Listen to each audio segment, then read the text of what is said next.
the co-founder, co-CEO of Vikima, Dmitri Lisitski, CEO at All.biz. Gentlemen, thank you very much for joining us today. Absolute pleasure. Now, I like starting any discussion with stories. We all like stories, don't we? You like stories? You like hearing Steve Jobs' story? We all love stories. So what I want you to do is start by telling us about your respective marketplaces and the story behind it. What is it that you do? Our story is, wow, how loud is that? Our story is told many times that we started with the idea that we are going to build eBay in Russia. That was first idea. We quickly disregarded it, and but it remained to be our investor theme. So that's how we raised money, to build eBay in Russia.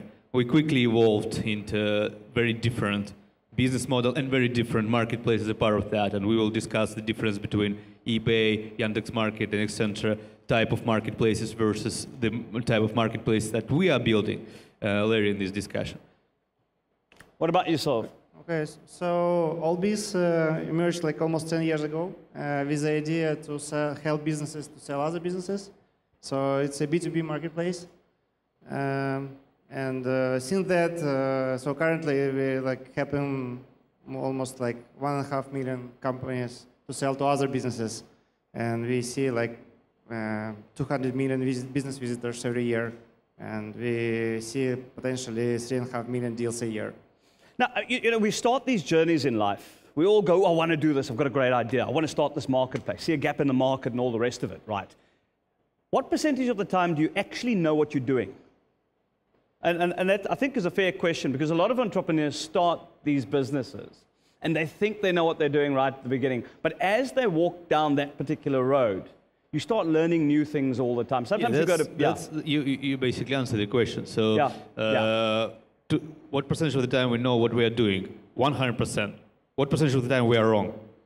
that is indeed. More than 50, I guess. Well, I joined the company a month ago. Yeah. So I know exactly what I'm doing. I'm asking questions. Well, you better say that, right? Because if you didn't say that, you're probably not going to be working there for much longer. Yeah. But gentlemen, let's just talk about, I mean, observation is a very important thing. So you're involved in key marketplaces, but a very important part of being involved in a marketplace is to watch others, watch other people try and grow other marketplaces. What are some of the key errors you see people make, you know, when they begin this particular journey? You mean marketplaces? Say again? You mean marketplaces? Marketplaces, obviously, yeah. I mean, you have to develop it, right? We see how their market is, we look how, watch how the market is evolving, and for us, it's very important to think what next in terms of customers. So right now, marketplace for us is, we don't have all the answers, but it's a very clear story. Because we have been building it for like, what, 5 years already.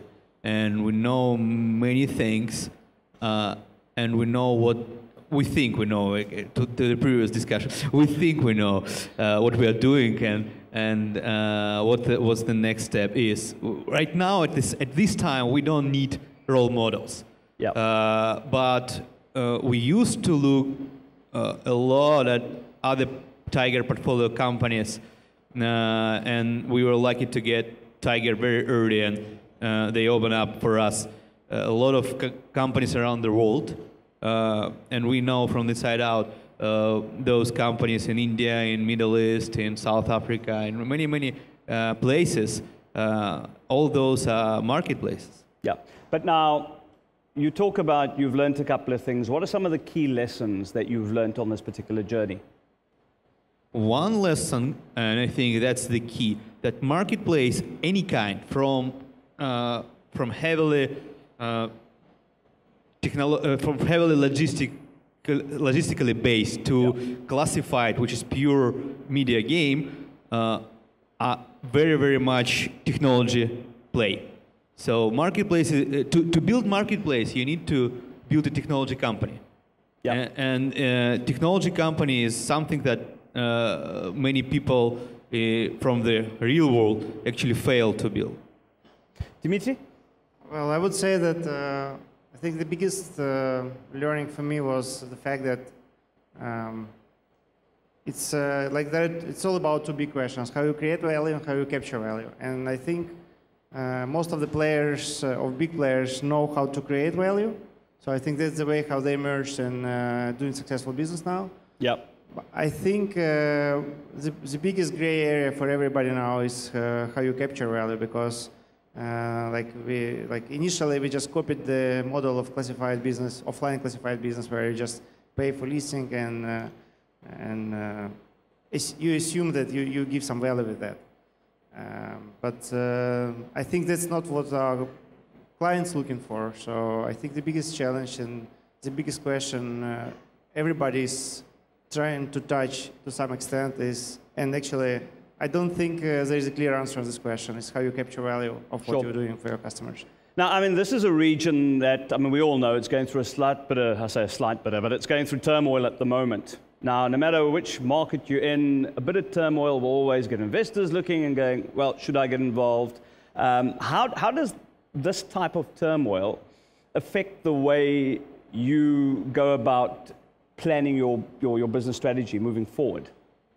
For us, drastically. Yep. For us, that's one of the most important changes that happened in July when the plane went down. Our strategy changed for like to very big, large degree. And that's not a marketplace part of the strategy, because Wikimart is not marketplace only. It's hybrid model with own retail, and it's retail part of that.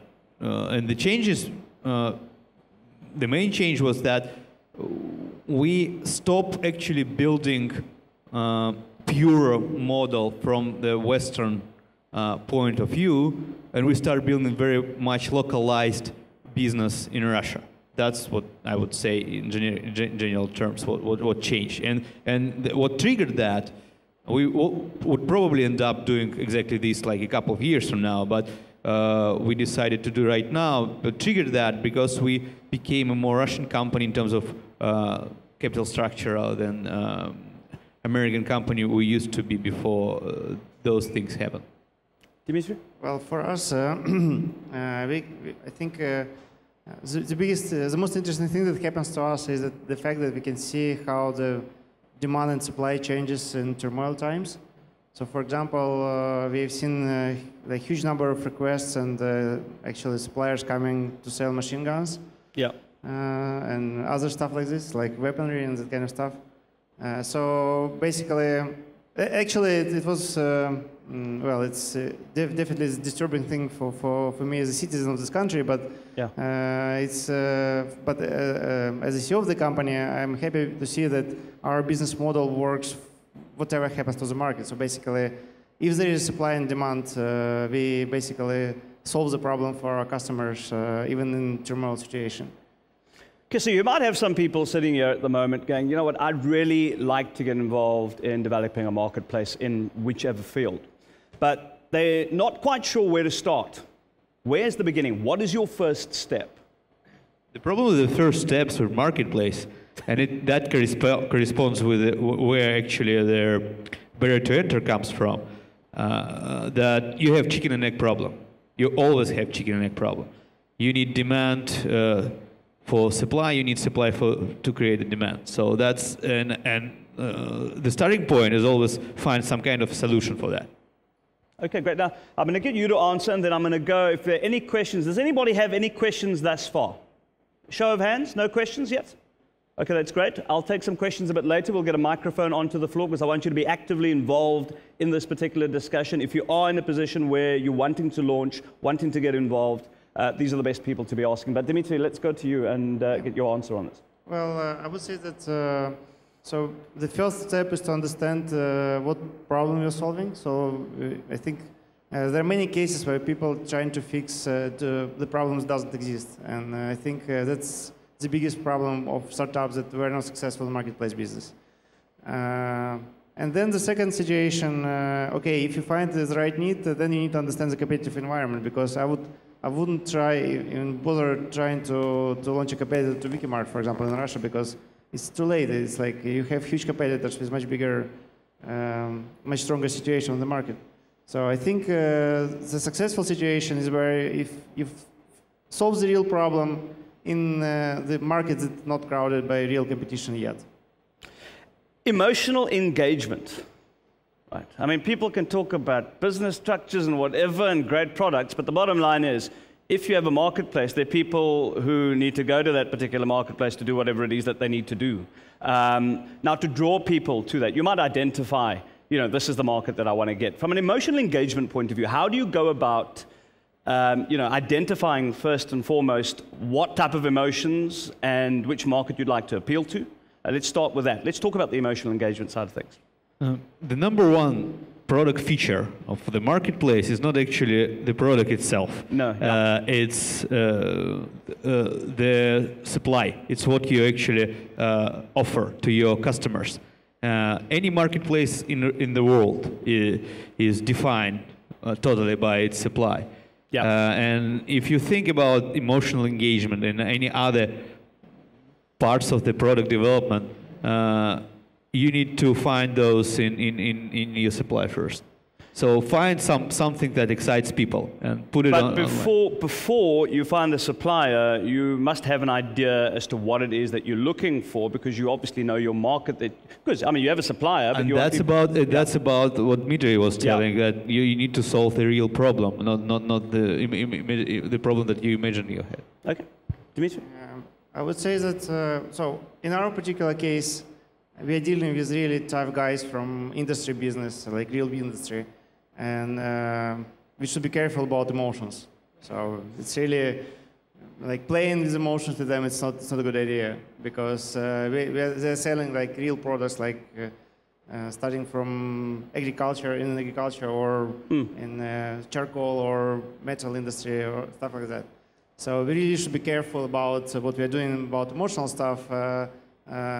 So we really believe that, but again, in this case, we really need to create the environment where they feel safe, and it should be stable, trustful, and that's the really important thing about the product from an emotional standpoint. But that is emotions, yeah, and that's exactly what I'm saying. But it's like when you talk about emotions, you typically think about consumer products. It's a totally different type of emotions. Yeah, no, absolutely. I think when I talk about emotion, and I work in the reputation business and the perception business, and no matter which industry you're talking about, no matter which marketplace you talk about, you're dealing with human beings. And human beings, whether it's a CEO of a business, whether it's a person who's got to buy a product, that person is still a human being, and they've got particular fears, and it's about understanding what their fears are and talking about the correct value propositions, you know, looking at it from the correct angles. And when I talk about emotion, that is what I am talking about, not just the, you know, the most basic understanding of that. Now, I want to go down this road a little more when it comes to starting this particular journey. The most important thing is what you've both mentioned. I mean, you both said, okay, this is the most important thing when you start the journey. What are some of the other things? You know, when it comes to this particular marketplace in and of itself, and surrounding yourself with the right people in order to do what you want to do, how important was that? The decision to surround yourself with the right people, and how did you go about achieving that? That's in any business, not only in marketplace. No, but in your personal experience. In my personal experience, a lot of things. So first, Russia, and we operate in Russia, is it's actually a candidate market. So the biggest problem that any foreign company would face would be not like regularity or something, would be recruiting. Just to recruit people. They will overpay recruiting agencies a lot and get trash in return. Very, very expensive trash. That's first thing. Second thing, I personally interviewed first 100 employers, 100 plus employees in my company, and I strongly recommend to do it to any entrepreneur to do that, because that's how you form your culture. Yeah. And because to change culture, you can only have one chance to change all the people. That's how you change the culture. You can't change the culture any other way. And thirdly, e-commerce, the industry we operate, it's very competent intensive business. and everything is in people's head. So you can tell all your ideas and plans to all your competitors. That doesn't matter at all.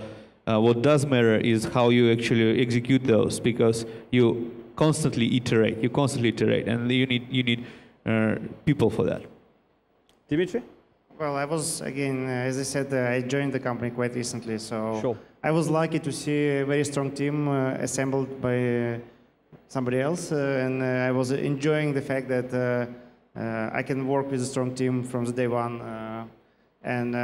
So the biggest challenge for me was actually to make this team working more efficiently and like building the product. I would say like just to like help them unlock what they're doing already, and to make a step to the next level, because I think this team is very strong. And it's proven by the products they build, and we just need to get to the next level together.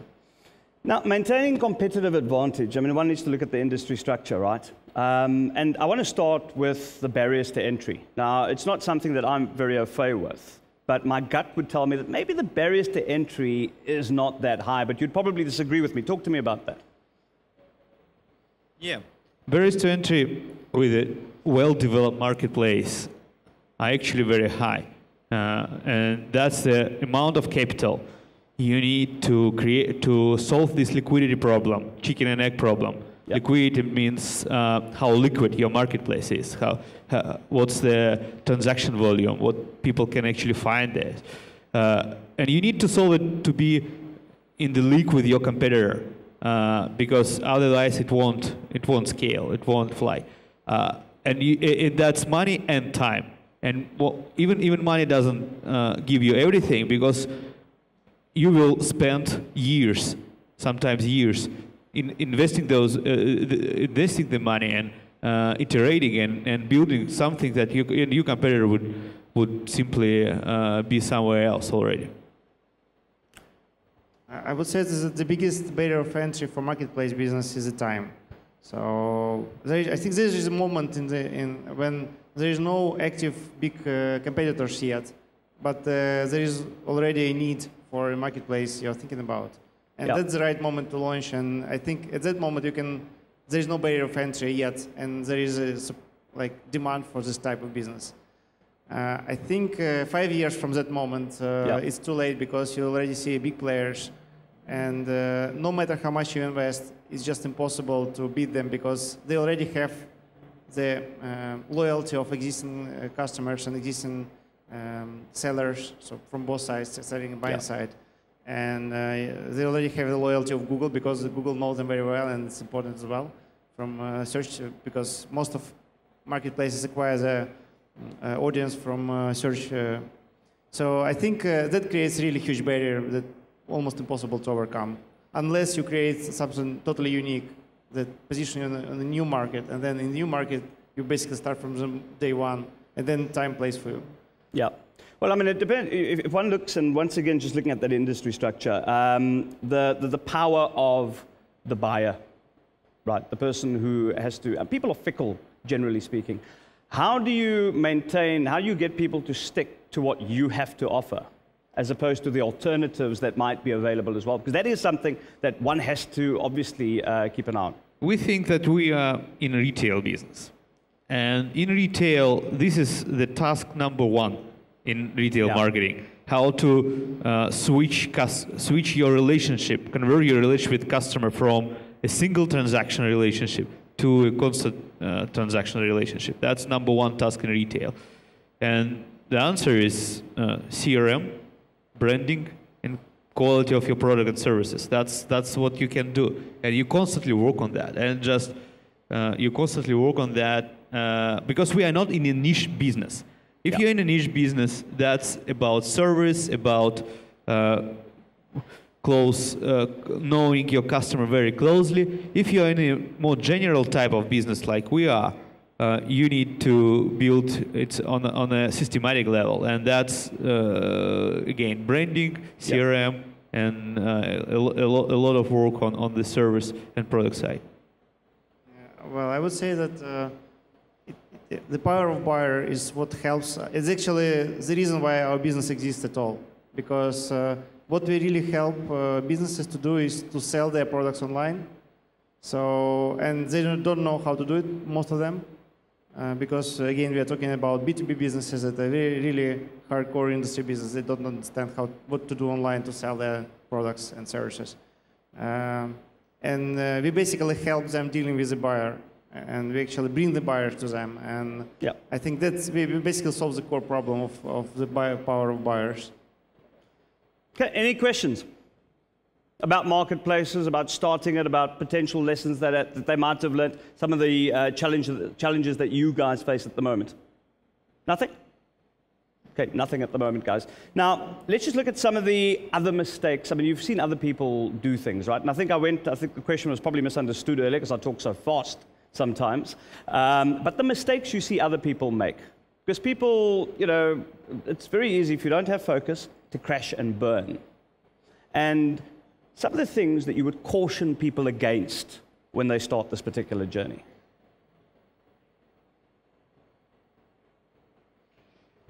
There are a lot of mistakes people make, including ourselves. So yeah, hire wrong people. We talked about that. Not fire fast enough. Wrong people. That's even bigger mistake. And because it's all about people. But also, there are one thing that I think I neglected when you think about like general business terms and developing complex businesses like marketplaces are in a developing country. Yeah. I would call it first things first. First, you need to create a basic stuff, like build technology, ensure that you actually fulfill the promise on the very basic level. And only then you start working on some cool stuff about your product, some small things that really excites you and you think your customers, but in a large scale that don't really matter. And that's the wrong prioritization of your focuses. What people constantly making mistakes around. I would add that I think there is something that people don't like to do is to analyze the data. I think most of the answers we need to build a successful business are in the system already. All you need to do is to collect the data and to analyze the data. And it's not sexy at all. I would definitely do some meeting or to talk to our customers, or maybe do some business trip rather than just sitting in my office looking at Excel data and building graphs. It's not fun at all. But that's one of the main things that can help answering the questions what we should do to make business successful. So that's actually I force myself to do that every day, and every day I see the value from that. I think the second thing is there is it's a huge mistake to not to have enough money to launch a business. In every category, wherever you launch a startup, you should have minimum amount of money to launch a business successful. If you don't have enough money, you won't be able to solve all the problems you need to solve to make the successful product. But even bigger mistake is to burn too much money, because in this case, your investors started asking questions before you want to answer these questions, right? Yeah. On the liquidity. So I think the biggest art is to actually feel how much money you need. It's not a science at all. You don't really know how much you need to invest 100K or a million or 10 million. You don't know if you're a startup, because you don't have these metrics, as I mentioned at the beginning. You will know this later. So you really need to have a really good gut feeling of how much money you need to build a minimum viable product, how to actually push it on the market, and then collect the metrics to understand how much more money you need, and not too much, not too little. Would you agree with that? Yeah, absolutely, absolutely. It's especially with the thought that people don't really like analyze the data. It's not only because it's boring. It's also because the answers are not always that encouraging. Are there any questions that you did not ask yourself, and especially you, starting it from the ground up, right? Are there any questions later on that you thought, maybe I should have asked myself those questions right at the beginning before I started this particular journey? We all miss things sometimes. Are there any key questions that you think people should bear in mind when they start the journey? Yeah. I think that the main thing that people should bear in mind when they start a journey, a venture, is that that's 5 to 7 year work. That's not 1, 2, or 3 years. Because every year, after you start, the cost of abandoning the venture will increase exponentially. And that's why we all do that for a long period of time rather than short period of time. Yeah. Basically, if you don't quit within first 18 months, that's at least 5, sometimes and sometimes even 10-year journey. That's the thing, and that's a serious thought.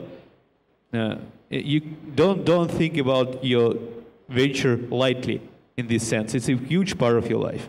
That's the main thing. How many times have you actually thought of quitting? Oh. Every 3 months. Every 3 months. That's fine. Why? Yeah. And how do you deal with that? Always trying to understand what's the main goal and why I'm doing this in the first place. Trying to, if something, and that always happens when something actually boring you and you really feel uncomfortable with something in particular, just take 5-year window. Think to what extent I would be think about that in 5 years. Mm-hmm. And if in most of the times your answer is that I won't even remember that, and then just stop thinking about that. Now, Dmitri, let's just the questions, right? And I know you're new. You said you've just started there, but I want you to take a journey in your life in general, starting things. The questions that in your life, in your journey in life, generally speaking, not only your current position, some of the questions that you wish that you'd ask at the particular time when you started something. Well, I kind of agree with Max that I think so in technology business, and actually I spent all my life in technology business. Yeah. Is if you don't do anything, if you don't change anything, it's just a matter of a couple of years when your business will go bust. So you really need to think about how the consumer behavior and how the market will change like in like 3-5 years. And then to start changes today, preparing for that change that you see will happen like in 3 or 5 years. I think that's the most important question, as long as your business is more or less successful today. So because like many people, I found like many people that are sitting in the comfort zone, enjoying like nice profits, and thinking that as long as you get to the position where your business is profitable and successful, yeah, nothing will change in the future. It's like, okay, you just need to keep your position. In technology businesses, it's impossible to do.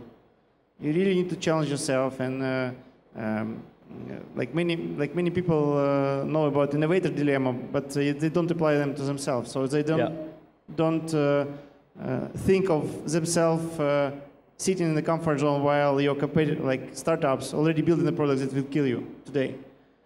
And instead of waiting for somebody else to build this product, I would prefer to build it myself and then to evolve the product.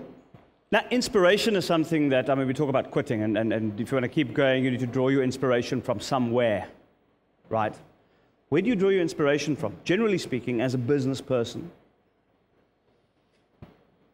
From the satisfaction, pleasure, and all the drive I feel along the way. Because I think that life in general and business in particular is not a result.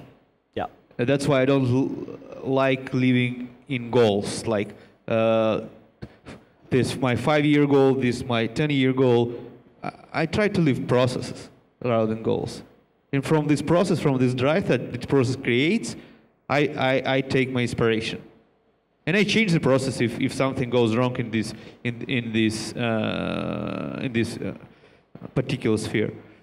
So, am I correct in understanding that you go with the flow and you follow your gut? Yes, absolutely. And how do other people, partners, feel about that? Because it's good to have one person in the business who goes with the gut, but you have other people who might want to look at this medium to long term, going, guys, where are we positioning ourselves? Where are we going? What's the end game? Oh, I can talk these terms. So Yeah. I have enough experience, education, and etc. Yeah. We can talk that. That just doesn't inspire me. Yeah. Your question was about inspiration. Absolutely, absolutely. Definitely not from big plans. From the process. I respect that absolutely. What about yourself, Dmitri? I would say that, well, I had a very tough situations, but it's a very good example of what drives me is we had a mobile startup, like really small applications that help people to type easily. And we pushed it in the market and had like a couple of 100,000 users. And like one day we just, our developers didn't push the new version of this product on the market on time. So it stopped working one day, and we got like really a couple of thousand of emails of people asking, please like update the application as soon as possible. We need it. And actually, like building a product that somebody needs, and actually if you see so many people really deadly need it every day, is what me like really make feel satisfied. Because okay, if you do something right for people, you will be able to, we'll find out how to make money on that, right? So it's as long as the product is needed by somebody, then it's really very fulfilling for the team and for myself personally, because that what makes you think of what else you can do for them, yeah, and that kind of stuff. What's the biggest mistake you've learned from? It's a hard one. I haven't arranged my mistakes. I don't think that you should think about about your past in terms of mistakes. I think that it's just in terms of steps. I think that every failure is just another way of how you are not doing things, and it helps you to iterate, to change. Stepping stone, basically, yes, really. Absolutely. Yeah, I would just to add to that is, I think especially in technology business, like the biggest learning for me is actually not to be afraid to make mistakes, because it's inevitable. You will make mistakes, definitely. It's just how you make mistakes. You shouldn't burn too much money on that. And second, you should learn from that, and actually to draw the experience and like learn from it and use it to create a successful product. I think that's I think the biggest learning for me is like don't be afraid to make mistakes. But again, it doesn't mean that you can like make it in a crazy way. You should use it. It should be useful for the product.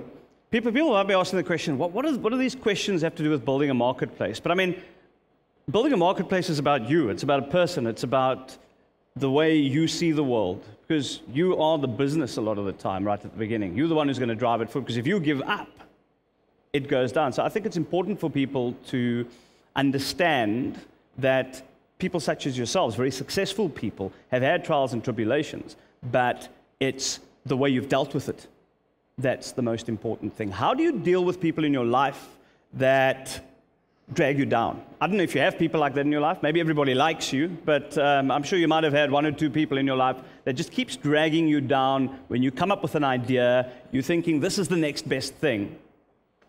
I just don't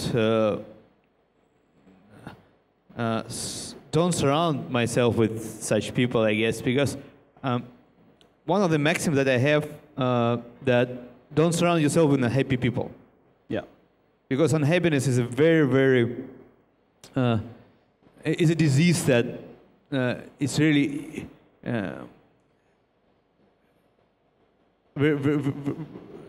you can catch it quickly from the people around you.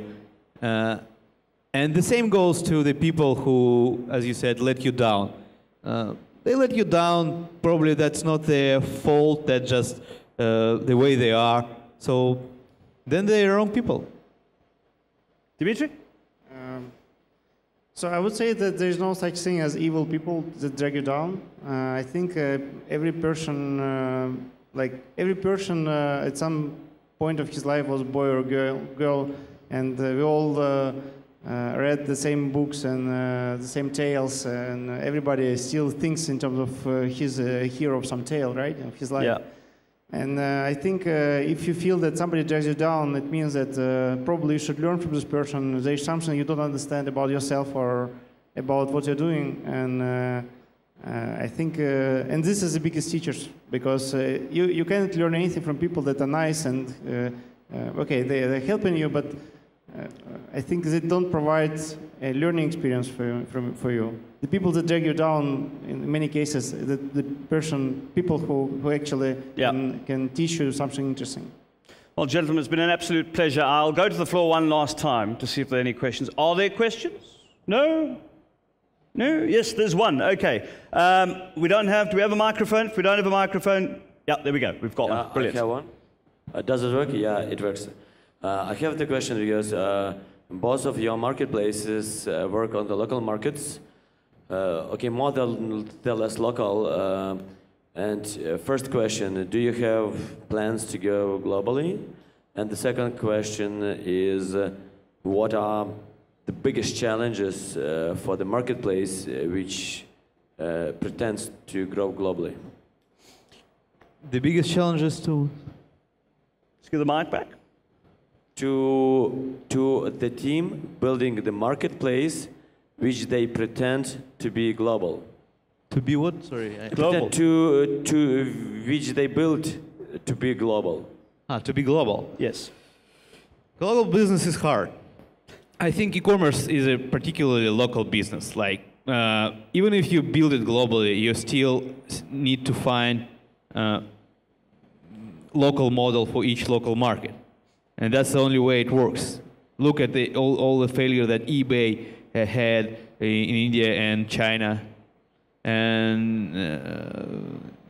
And now in Russia, they are very much localized their approaches to the extent they can, being such a huge corporation. Mm-hmm. So e-commerce, I'm 100% sure that it's not a global play; it's a local play. You need to find a big market or big niches and go there, or you can buy companies and partner with them. That also works. Yes, but can I add one more question to your answer? Because look on the IMDb, it is a marketplace. It is a kind of marketplace which works globally, and there are few successful marketplaces global. That's why I'm asking you, because there are a lot of tries, but only few succeed. Of course. There are global marketplaces. I was speaking about e-commerce, not marketplaces. Airbnb I actually met Brian, the founder of Airbnb, 2 weeks ago, and we discussed that with him. And he wants Airbnb to be the first company in the world that has its business in each and every country. I asked him about North Korea. He didn't answer, but we'll see. And that's global. Of course, that's global. And you can also think about Get Taxi. It's also a global company. It has only 5 markets, but it is not limited. But in every country, Get Taxi finds its own way to work with local drivers, because from regularity to just the landscape of this particular market in every country is very different. In Israel, in New York, or in Moscow, that's very different. Okay, Dmitri? Well, we actually global. So we are present like more than 60 countries.